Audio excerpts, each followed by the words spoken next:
Hello students, maths physics गुरु में आपका स्वागत है। आज हम लोग ट्रायंगल को पढ़ने जा रहे हैं। ओके, तो ट्रायंगल क्या होता है आपको पता है? ट्रायंगल क्या है? प्लेन फिगर है जिसमें थ्री साइड्स बाउंड करते हैं। थ्री साइड आपस में क्या होते हैं? मिलते हैं, उसे हम ट्रायंगल कहते हैं। तो ट्रायंगल की डेफिनेशन देखिए, a plane figure bounded by three line segment. Three line segment को जब ज्वाइन करते हैं तो क्या बनता है? ट्रायंगल बनता है, जिसे हम डेल के डिनोट से, ये डेल से हम डिनोट करते हैं। यहाँ पे ट्रायंगल ए बी सी है। क्या है? यहाँ पे सी है। ओके, ट्रायंगल में क्या होता है? थ्री साइड होते हैं, थ्री एंगल होते हैं और थ्री वर्टेक्स होते हैं। तो यहाँ पे देखते हैं वर्टेक्स क्या है, जहां पे दो साइड ज्वाइन है उसे वर्टेक्स बोलते हैं। तो यहाँ पे three vertex A B C और थ्री वर्टेक्स हो गए, और ए बी बी सी और सी थ्री साइड्स हो गए, और three angles, angle A B, angle A, angle B, angle C हो गए।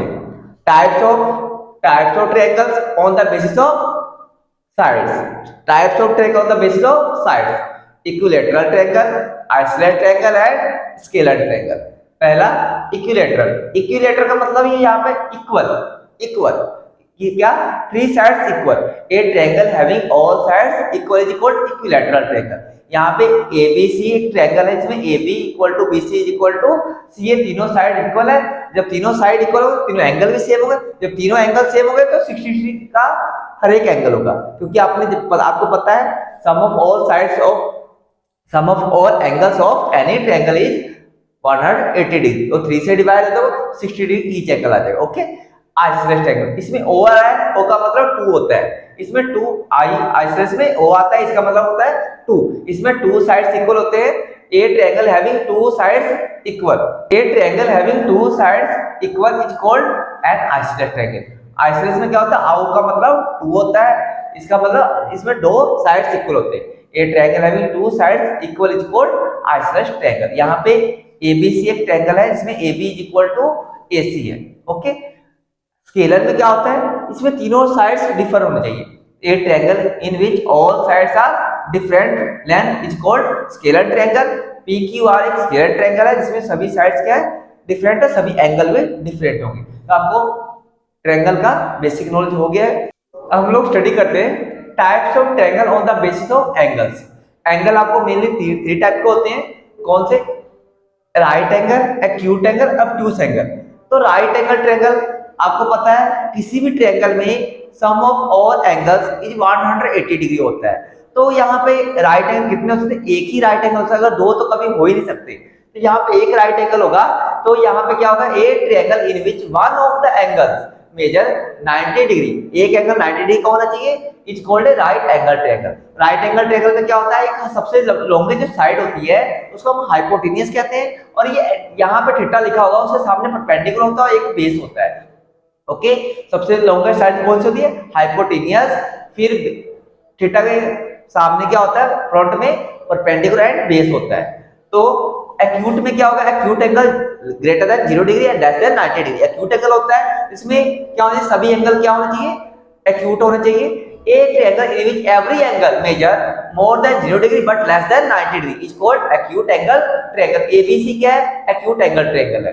ऑब्ट्यूज एंगल ट्रायंगल में, ऑब्ट्यूज में क्या होता है? 90 more than 90 degree but less than 180 degree. तो इसमें एक ही एंगल हो सकता है, एक से ज्यादा नहीं हो सकते हैं। तो ये triangle in which one of the angles measures more than 90 degree but less than 180 degree is called obtuse angle triangle. PQR एक ऑब्ट्यूज एंगल ट्रायंगल आपका। तो हम लोग ट्रायंगल के अंदर मीडियंस क्या होता है उसके बारे में पढ़ते हैं। मीडियंस क्या होती है? जैसे ये साइड है BC, इसका मिड पॉइंट क्या है? D है। अगर मिड पॉइंट को सामने वाले वर्टेक्स से मिला देते हैं, इस लाइन को क्या बोलते हैं? मीडियन बोलते हैं। तो यहाँ AD मीडियन है, BE मीडियन है और CF मीडियन है। ओके, तो a line segment joining the midpoint of side with opposite vertex of all three opposite vertex, है ना? क्या बोला मैंने? a line segment joining the midpoint of side with opposite vertex is called median। तो यहाँ पे AD, BE और CF क्या है? मीडियन है। ओके, सेंट्रॉइड क्या होता है? ये जो मीडियन जब कट करते हैं किसी एक पॉइंट पर उसको हम सेंट्रॉइड बोलते हैं। यहाँ पे लिखा हुआ है the point of intersection of all the three medians of A triangle is called its centroid. यहाँ पे सेंट्रॉइड क्या है? G है। आपको बोला जब मीडियन के जब मीडियंस एक पॉइंट में कट इंटरसेक्ट करते हैं तो उस पॉइंट को क्या बोलते हैं, सेंट्रोइड बोलते हैं। अल्टीट्यूड क्या होता है, अल्टीट्यूड में और मीडियन में बेसिक डिफरेंस क्या है, ये हमेशा परपेंडिकुलर होता है जबकि इसमें मिड पॉइंट होता है। इसमें क्या फर्क है, ये परपेंडिकुलर होता है। तो यहाँ पे ये लिखा था length of the perpendicular drawn from the opposite vertex से आप परपेंडिकुलर लाइन ड्रॉ कर दोगे इसके ऊपर, उसे हम क्या बोलते हैं, एल्टीट्यूड्स बोलते हैं, उसे एल्टीट्यूड बोलते हैं। यहाँ पे AL BM CN क्या है, एल्टीट्यूड्स है यहाँ पे। ओके, अब ये जो अल्टीट्यूड जो है कहां पे कट करते हैं, एक पॉइंट पे कट करेंगे, उस पॉइंट को हम क्या बोलते हैं, ऑर्थो सेंटर बोलते हैं। क्या बोलते हैं, ऑर्थो सेंटर।